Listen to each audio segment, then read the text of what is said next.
Hello,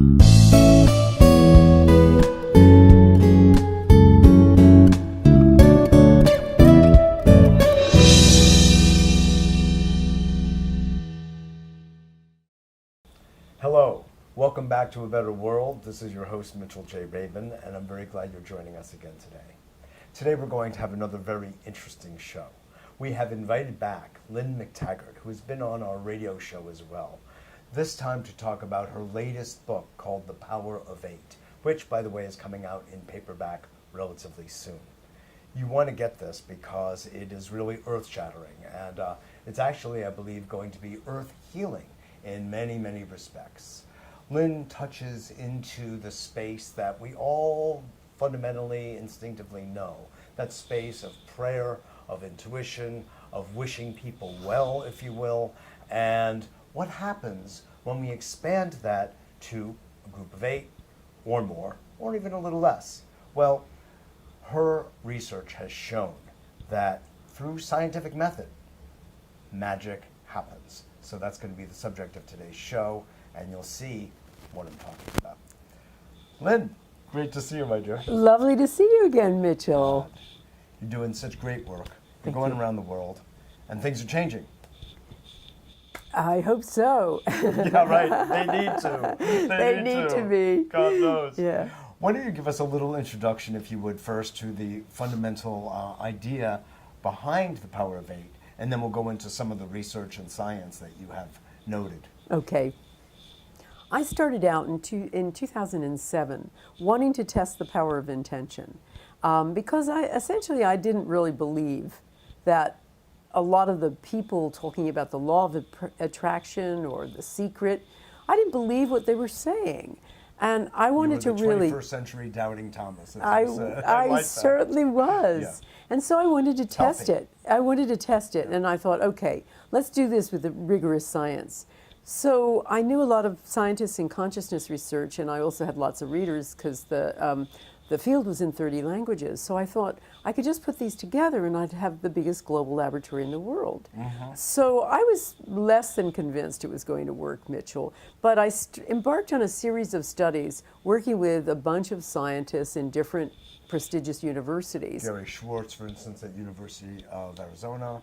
Absolutely. Love his work. Yes, and Jessica Utz at University of California at Irvine, and Rustum Roy, the world's expert on material sciences at Penn State, etc. And so what we would do is every so often we would set up a very well-controlled experiment in their lab or out in the field, and they'd be measuring it. And then I would ask my readers to come onto my website or a web television and all send the same thought at the same time to that target. So I was less than convinced this was going to work, but it really worked. I mean, we have run 33 experiments to date, everything from trying to affect the very subtle properties of a leaf to making seeds grow faster to That's right. purifying Gary water. wanted you to start with lower level life forms. Baby steps, one by one by one. It was one seed at a time. It No, was I'm kidding. excruciating. But anyway, we did a lot of water experiments trying to purify water before we got to big experiments trying to lower Bigger violence. water. Yeah, bigger water, human beings. Trying to lower violence in war-torn areas, and also trying to We're going to come back to that. trying to heal somebody of PTSD. Mm-hmm. So of those 33, 29 have shown measurable, positive, mostly significant effects. And so I always look at that in comparison to the pharmaceutical industry, and there is no drug out there with that kind of consistent track record. 29 out of 33 of the experiments that you conducted showed statistically significant results. Positive results, mostly statistically. A lot of them were statistically significant. In fact, the majority. Mm-hmm. Even if it were way less than that, it's still significant. Yeah, overall. yeah. But most of them showed a big response, and most of them were significant. So you went through leaves, you went through seeds, you came to humans, and still you were getting these kinds of results. So yes, absolutely. What did Gary have to say? Well, it's been a really interesting journey with him and the other scientists. Our minds have been blown. I mean, Gary is great because he's open to anything as long as it can be scientifically quantified. Right. And Jessica Utz, I mean, who's a very soft-spoken person, when we saw that we were had a major effect that the very week of our intention for Sri Lanka during its time of a civil war seemed to turn around the entire course of the war. I mean, she just turned to me and said, well, weird, huh? And so that was kind of my leitmotif, weird, huh, going on. Very funny. But it was great. So that Yeah. was what sparked trying to scale this all down. I'd run these big experiments with up to 25,000 people all intending at the same time. So around 2008, Through the internet, you were able through to the coordinate internet, that? through the internet, or when I had a live audience, sometimes I'd have them participate, or web television. We also did that too. So around 2008, I started thinking that I ought to run workshops. That maybe we could try to scale this down. But I'm a journalist by training, investigative reporter, and I'm not a personal development trainer, so I wasn't really sure how to scale this down into a workshop that would be practical for people. You can't very well manifest a new job over a weekend workshop. So I thought, okay, well, kicking it around with my husband, and I just say, well, let's put them in groups of 8 or so, and we'll have them send healing intention to one member of the group with a health challenge. And my husband's a great headline writer, so he said, yeah, I love it, the power of 8. And so we did this. So that's where it came from. That's That where was it the came birth from. of the That's the birth of the name. title. Yeah. And so we were far from convinced any of this was going to work. But we thought it would be, and I was pretty sure it was going to be just a nice little feel-good, relaxing exercise, like participating in a 5-minute meditation. So I put people in groups. I told them how to do intention, which I knew from studying it for the intention experiment book. But I wasn't really clear about what to do, the kind of techniques to use in a group. So, in other words, should you image it? Should you use language? Should it be for 2 minutes, 1 minute, 10 minutes? exactly. The mechanics, if you will. The mechanics. And so Intending as a group. I said, I just was essentially making it up as I went along. I was just sort of saying, yeah, it's got to be 10 minutes. And Don't we do that in life, though? Oh, we certainly do. And it ends up being something that works. So I didn't expect this to be much beyond feeling like a facial or whatever. But the next day, when we asked the people who had been intended for to come back, after they'd been in these groups, they'd had this intention, I was telling them to do this and that, they lined up, took the mic one at a time, and it was like the lame were walking. It was shocking. We had, a woman Throwing down the crutches, out of the wheelchair. It was that, and it has been that. I know. I read the book. It's extraordinary. It was shocking to me, but it was shocking and unnerving because we had a woman with migraines every day of her life, and suddenly she said, "My head is better than it's been in years and years." We had somebody with knee pain, really bad So what was the arthritis. unnerving part? What was unnerving You now had to to me? do something about it all. No, what was unnerving to me was that I couldn't just figure out why. Oh, I Why on earth is Was this this happening? moving And mountains? yeah, why was this creating such huge effects? And I couldn't see it. And so I just thought, well, this is an expectation effect. This is a placebo effect. Except I kept running By it. the way, which is fantastic. If it in was itself. that, if it's that, hey, the placebo effect works 60 to 70% of the Oh time. my God! And the neurophysiology is actually changing. Yeah. So- yeah. So even if it is a What the placebo heck? effect, Yeah. true. But as time went on, as I began running at Mitchell, I started seeing that the senders were also getting healed. They were having altered state experiences. Mm-hmm. Abraham Maslow describes 5 elements of a peak experience, an altered state.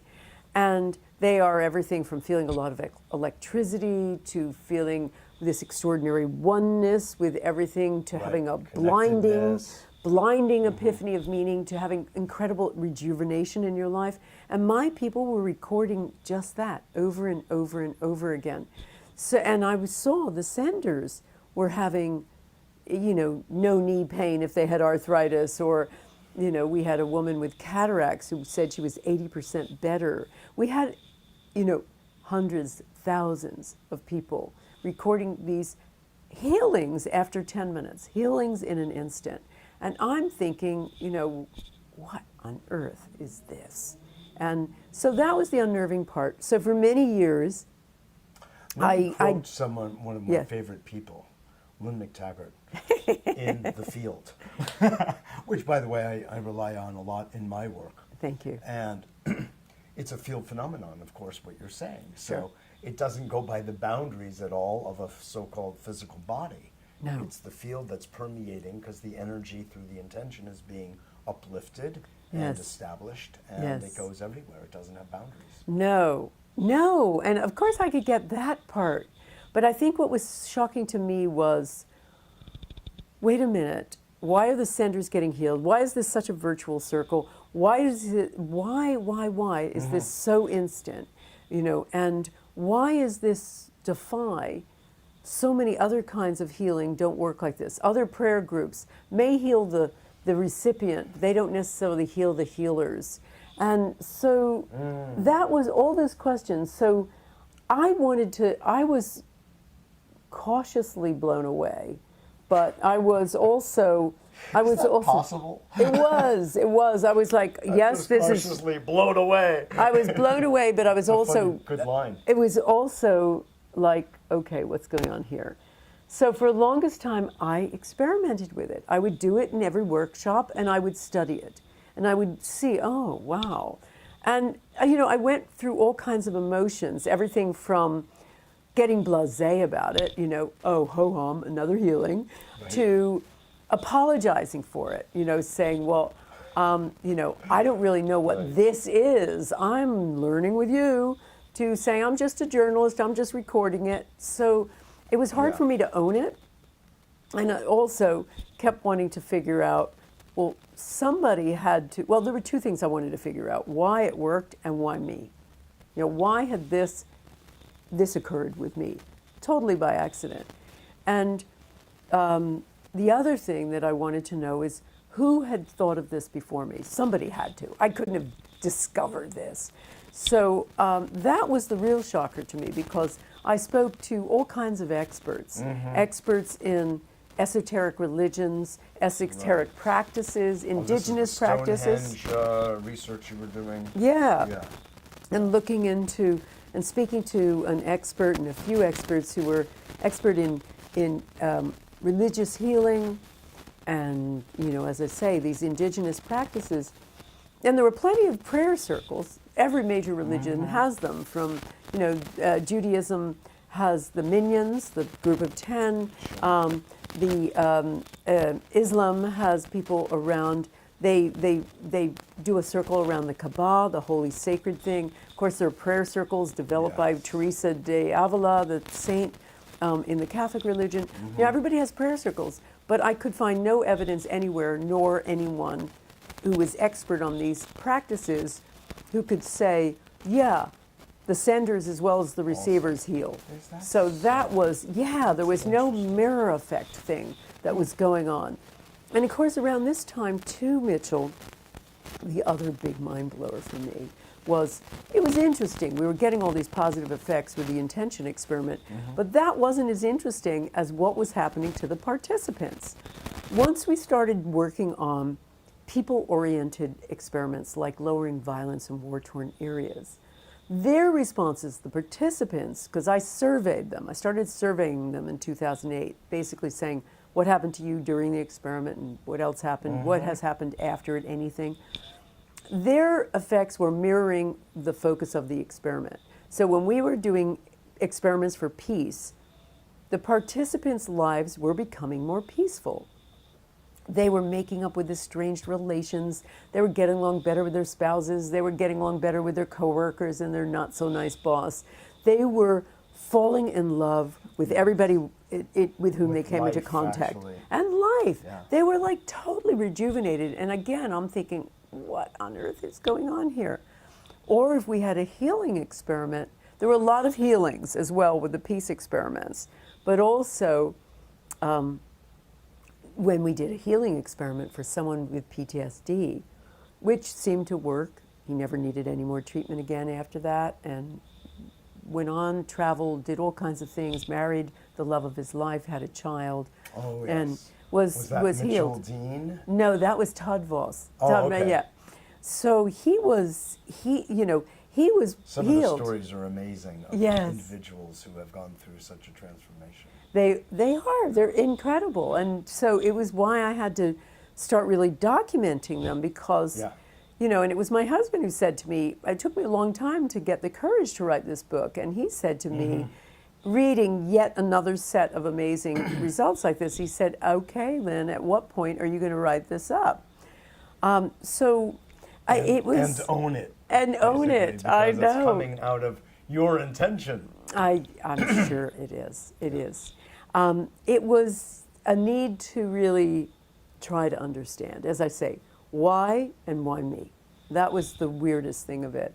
But yeah, there were incredible things, and these rebound effects, again, when we did a healing experiment, the people who were the participants were writing in saying their terrible arthritis was no more, they were, you know, their gut problems had healed, their own anxiety and depression was lifted. It was, you know, extraordinary. But I want to say, in terms of history and creating context, one thing that first comes to mind when I started reading the book is the work that was done in the TM movement that had an entire scientific aspect to it. They Yes. had, you know, researchers at Harvard, professor at Harvard, Dr. Yes. John Hagelin, etc., and others.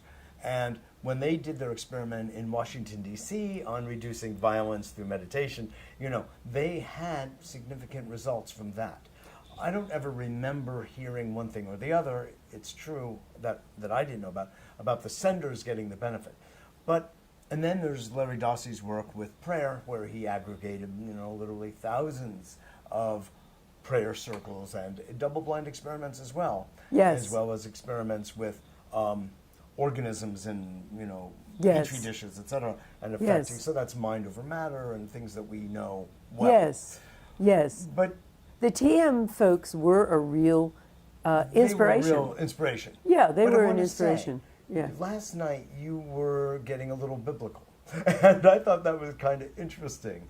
And I'm thinking about another sort of biblical idea of when you give, you get back multiple. Sure. Tenfold, right? Well, yes. So yeah. in this context, Lynn, I'm thinking about that perhaps there is some kind of natural law or principle that is actually operating here. And it could be that in these other contexts, they weren't even thinking about the sender getting the benefit, but because you had that idea, it actually started to show up in your results. Maybe that was it. I mean, remember too. Not limiting anything, Yeah. but just Yeah. suggesting. Remember several Does that make things. sense to you? Yes. Remember several things about the TM studies. They were of an inspiration in terms of how we should create a framework for our studies. Yes. Because Gary Schwartz and I, when we were doing the first peace experiment, said, well, look at all the TM stuff. Mm-hmm. They never did this for less than 8 days. So I think it was 6 or 8 days. So with our peace experiments, in the main, we have done them at 6 For or that 8 days. duration. So we looked at some of that. The difference between our experiments and theirs were they did a passive activity, meditation. Yes. And Oh, they you're also doing need. ascending activity. We're doing an active activity, Yes, and also the brain signatures are very different because that passive mentioned exercise, that. That's very and it's very interesting because our Yeah. neuroscience studies of Power of 8 groups showed a very different brainwave signature than the ones done on meditation, including by the TM organization. There, a lot of the person's separateness remains, even if they feel oceanic. They don't have this global lowering of the parts of the brain that happen with the Power of 8 group. Like parietal lobes that you Yeah. found at Life University Yes. Chiropractic College in Atlanta. Yes, we did neuroscience studies, and we Yes, found right. that there were major changes. People were in a feeling of ecstatic oneness. The other thing that's really interesting and important is size doesn't matter with ours. With the TM groups, they kept doing studies where their premise was you need a critical mass of meditators to affect it. So they had when you had a critical mass of 100th monkey effect. yeah, when you had a critical mass of meditators in Washington, D.C., the crime rate went down. We had effects on seeds or whatever when we had 100 people in the same room. We had the same effect as when we had thousands of people over Or the 8. internet. Or 8. And of course, we had enormous effects. Interesting number of them all, actually. Yeah. Absolutely. Absolutely. So No, that's a very interesting thing, because you would think more is better. more But isn't better. size doesn't matter. Size doesn't Which we matter. should know by now. Yeah, you just need a Yeah. group. You just need a group. There is something about, so I run groups. I've been doing it for years in my holistic psychotherapy hat, and I work with morphogenetic fields, quantum fields, etc. And I utilize your work, by the way, to help create consensus around the power of intention. So thank you very Great. much. Wonderful. And Thank Joe you. Dispenza's work and Bruce Lipton's, your friend. Fantastic. Yeah.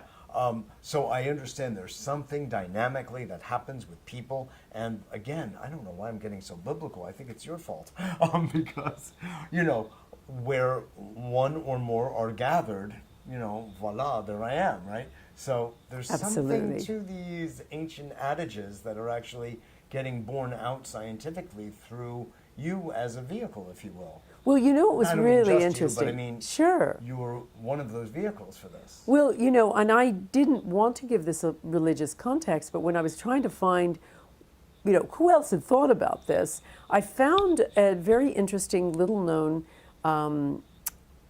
sermon by a pastor in the early part of the 20th century who had been talking about mistranslation in the Bible. And he was talking about the Acts. Yeah. And the Acts are the part of the Bible where the apostles are setting up the church after Jesus has been crucified and essentially ascended. They are working on his teachings, and they talk about how they were told to pray. And in the King James Version, they use the term they prayed with one accord, which is a totally anemic way of saying what was the original. And the original was this word in the Hellenic Greek that was homothumadon. And what that is a musical adverb. And what it means is passionately with one voice. So Is that where we get the word enthusiasmos or something? I of that don't sort? know. It sounds sort of Which is- interesting. yes. Sounds interesting. I'm going to look into that afterwards. Well, that is an interesting thought. Well, homothumadon is a musical term. It really is like a symphony, where you've got these individual instruments coming together for a collective sound. And so when you go back and you look at the Bible, you see... Chord. Yeah, a chord. Ooh, that's so good. But it could well be, right? It could be, but Yeah. they needed passionately with one voice Yes, as that right. translation. So what they talked about in the Bible over and over again, apparently Jesus had told them, you pray in this manner. You always pray passionately and with one voice as a group, as the 12, and you will heal and you will be healed. And so I kept looking at that. And of course, I thought of the other things when one or more are gathered. Because the initial idea of the church, when they were first setting it up, they all prayed as one. They had 120 in the first big prayer group, and they all prayed as one. And so that carried on over and over again, this context of passionately and with one voice. And as you say, when one or more are gathered, and then of course the other one is, of course, do unto others. It's almost a Hallmark card now with us. Right. But what I found in researching the altruism piece, which you talked about, the idea of getting off of yourself, that was so huge. There was so much stuff in the body that gets activated when we thinking unto others. The vagus nerve, we have to get into that, absolutely. I consider this all a biological phenomenon that is a function of this bizarre idea of separateness. And this is just another substantiation of the oneness, which shows up when we're getting back, because we have this idea of being separate. So it looks like there's a giving back, but there's just a giving in There's some just way. a giving, absolutely. Does that make sense with your... Totally. Yeah. And what I think happens with the power of 8 is we go back to our natural state, which is oneness. We don't Right. experience that in our life. We feel very separate. We are... Completely. Everything is identified, and our whole culture is based on this idea of separateness, really. Absolutely. So we have to go far in the other direction to begin to connect to the oneness. Absolutely. And I It's like just swimming think upstream, right? it is, because we're so, as you say, we're culturally imbued with the idea from the time we're children. We're Completely. focused on individuality. We think of individuality as a great, great thing, and it's actually, in many instances, it is, other than on the sports field or for certain kinds of achievement, it's a dangerous thing, because it is making us, it is making us feel separate and alone, and encouraging that all the time. And when people say, It's a cowboy mentality. It's the pioneering mentality. It So is. there's a little something that's kind of exciting, but that's very short-lived. And so Yeah. we end up having a cowboy president, Yeah. make us great again, and at the expense of everybody else, right? well, absolutely, So to speak. absolutely. So, But I know where you're going with this. and appreciate it. I think the real important point here is that so many people, when they're in these Power of Eight groups, say, I felt like I was home. And that's it. This is our natural state. Yeah. Connectedness, togetherness. And when we have that, which is so rare these days, it's extraordinarily healing. Really true. As I'm listening to you speak, I'm thinking of some of the slides you showed in your wonderful presentation the other night, and of the people in Israel, I believe it was, that were getting up among the Palestinians and everybody else, Israelis, and speaking from their heart about how beautiful the experience was and how connected everybody felt, et cetera, et cetera. And so I would really like, in our last minutes, to talk about this idea that I had mentioned before, that it was inspired by what I was seeing with your talk and work, is this idea of going beyond government. Because, again, part of our conditioning about being separate is that government solves the problems between nations. Well, you know what? Enough of that. I'm being nice about it. Absolutely. Enough, because what you're showing, and we've known this, but so it's not like it's so new, but I feel that one of the great contributions you're making, Lynn, is you're codifying it. You're giving it a language and a life, because you've brought some science behind it. And it's just inspiring, because science is part of our collective religion at this point in the West. And that's a good thing. I'm all fine with it. I like the intuitive, but I also love watching it get borne out through the science. And you're coming, in a sense, leading with the science, but, the intuitive, instinctive is showing up right there. So what do we see? We don't have to wait for leaders to agree with our summation of what's going to create peace. Peace is never on a piece of paper anyway. So I'd love to hear you just talk about what you see going on and what you've been doing with Mr. Salah and others in the Middle East. Wonderful. Okay, yes. And I agree, it's a fast track to peace. We began running peace experiments. I ran a peace experiment with Dr. Salah al-Rashid, he's like the Deepak of the Middle East. He has got a huge peace following, and he's an advocate for peace, and he also has brought personal development to the Middle East, and he has sponsors, trainers So like beautiful. me. He's a fantastic human being, and he has followers through all the Arab world.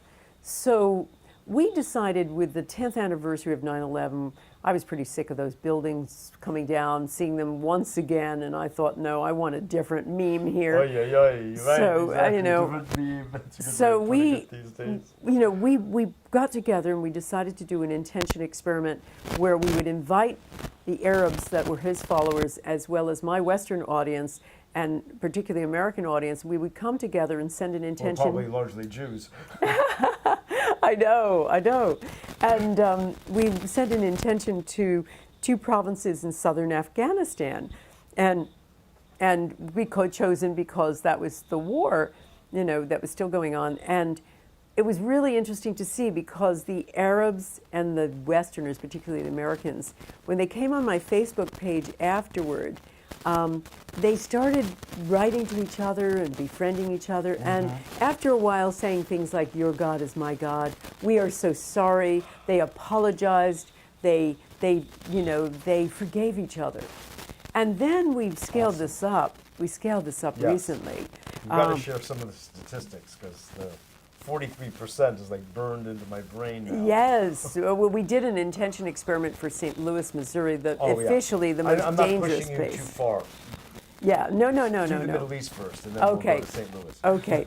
So the second big Middle Eastern experiment we decided to do in autumn 2017, and we enlisted, this time Dr. Salah has a studio with the capacity to have a facilitator there who can be beamed out to 9 different locations.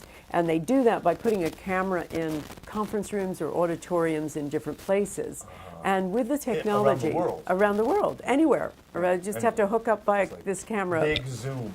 It is a big Zoom room.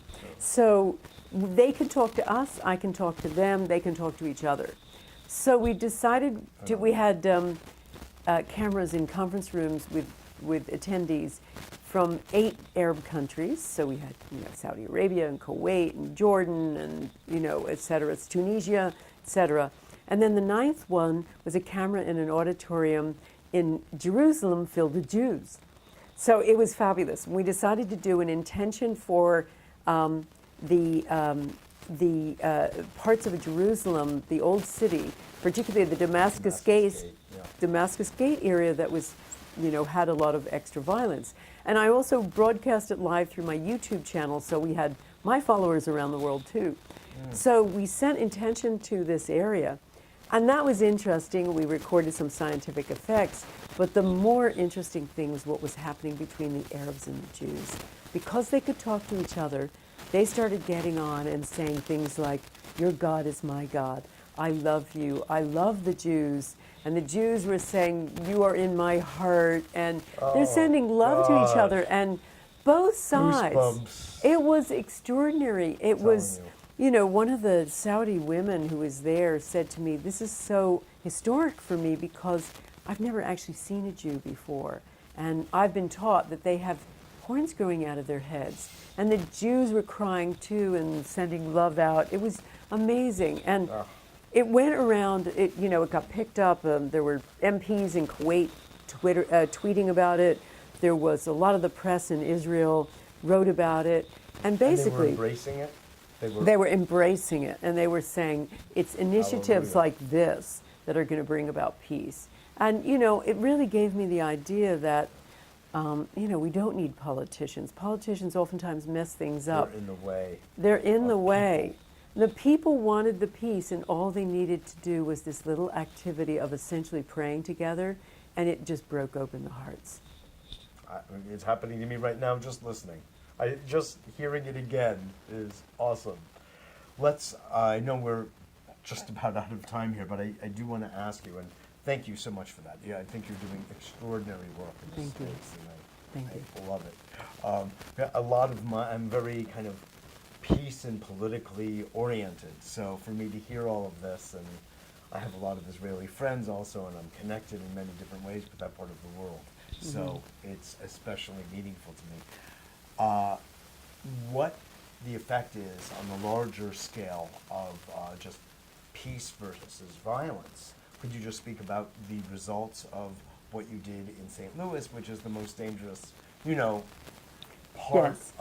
most violent part of the United States? Yes. Well, this just, further aggregates and substantiates what you're doing? Absolutely, because my big interest in what happens to the hearts of the participants, because that, if you think about the ripple effect of that, the big brain. Yeah. And if they become more peaceful in their lives, and that ripples down their whole social network, we have this extraordinary effect. Truly. However, as you said, Western mind likes proof, so I keep trying to quantify what we're doing. Yes. So one of the big experiments we ran recently was to try to send an intention to lower violence in officially the most dangerous street in America, which is Natural Bridge Road in certain neighborhoods around Fairground. Nice name, too. I know. You think the name itself would cause a little peace, Yeah, no. It's a natural bridge, right? I know, and the area we chose, no such luck, that embraces and encompasses Fairground neighborhood, and that one gets a D- or an F for just about everything from violence to education to property and it's a mess. And Property crime, damage. crime, Theft. all of that, and violent crime. And violent crime and Even more property. than Chicago then, huh? Oh, yeah. No. First and most dangerous place in America. So all of crime had been going up as an upward trend of, property crime and violent crime in St. Louis. So afterward, we waited a good 6 months after our experiment, and I had Dr. Jessica Utz, professor of statistics, University of California, do an analysis. We took from 3 years before our experiment to 6 months afterward, monthly data on violence and violent crime and property crime for all of St. Louis, property crime for all of St. Louis, violent crime for Fairground, our neighborhood we focused on, and property crime for Fairground. And they noticed for all of St. Louis, for violent crime, property crime for all of St. Louis, and property crime for Fairground, the statistics continued to go up. And the only one that went down was violent crime, the target of our intention in Fairground. And that went down by 43% from the year before. So the focus is one variable that you're working with on that one particular item, and that's the one that showed the opposite yes, of and the hockey stick. Exactly, and the hockey stick bent right at the time of our intention, and we bucked the trend, so just going down. The correlation. Yes. So I'm just so happy, really am. So you're doing like what I keep saying, the intuition that we have that we can really make a difference in the world, and that the power is within us. Just sound a cliche, but it's only a cliche because we don't apply it, so we have to keep saying it to remind ourselves. Well, this is it. I mean, but the we science don't need. is bearing it out. Yeah. The parietal lobes are changing. The prefrontal cortex is changing. I really would love to see a next step where the heart radiation, the eminence from the heart emanation, is changed, and then we can measure resonance connectedness to other people. That would be very cool. Right? That would be Heart really math cool. style, Yes, absolutely. Because I think that's going to be that's going to be the field that is Yes. going to show everybody very graphically how the world changes. Absolutely. And it's going to be sort of like that. Absolutely. And, when we look at, we're going to be looking at immune system markers for our participants. We're going to be looking at a lot of other stuff. And it's, the research goes on. I mean, my little job. Say last word, if you would, about the relationship of compassion to the vagus nerve and the immune system. That was and oxytocin release, which I talk about all the time, but I never knew of the connection there between that and the vagus nerve. My own ignorance. So well, it's, we don't look at stuff like this. Yeah. The vagus nerve is the longest nerve of the body, and it winds through all the major organs of the body, and it also is involved in the release of oxytocin, that, the love hormone that we release with bonding, et cetera, and love for children, et cetera. And that's another good, actually, promotion for your book called The Bond, which I also love. Thank you very much. And what we find is that that when this happens, it also has a virtuous effect on the immune system. So when the sender does something compassionate, that immune system keeps refreshing. So we get healthier and happier and more loving when we give. But the other thing that happens is really amazing. Studies from Berkeley show that when we do a compassionate act, such as sending intention for peace, it also activates the part of us that feels less separate from people not like us. So hence, that gave me some really good research to say, well, why is that Middle East intention experiment suddenly getting rid of all of the animosity between Jews and Arabs? And here you've got it. As soon as we start doing something like that, the heart breaks open. We have to continue this, of course, but we've been doing it for years, but we are out of time. But I just thank you so much for your work. I've got to give you a hug and help with oxytocin release, I'll hold up my book for you. Absolutely. Yeah. The Power of 8. Thank you so much, Lynne McTaggart, for being on the show again today. It's been a delight, Mitchell. Thank you so much. Absolutely. Mitchell J. Rabin for A Better World. Make sure to contact us at mjr@abetterworld.net. Love to hear from you and visit our website also, www.abetterworld.tv, and I look forward to seeing you all next week.